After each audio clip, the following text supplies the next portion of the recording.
pagmamahal. Parang di na ikaw sa may kapal ang dinasal.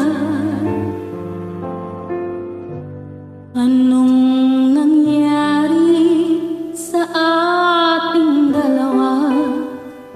Akala ko noon tayo ay iisa.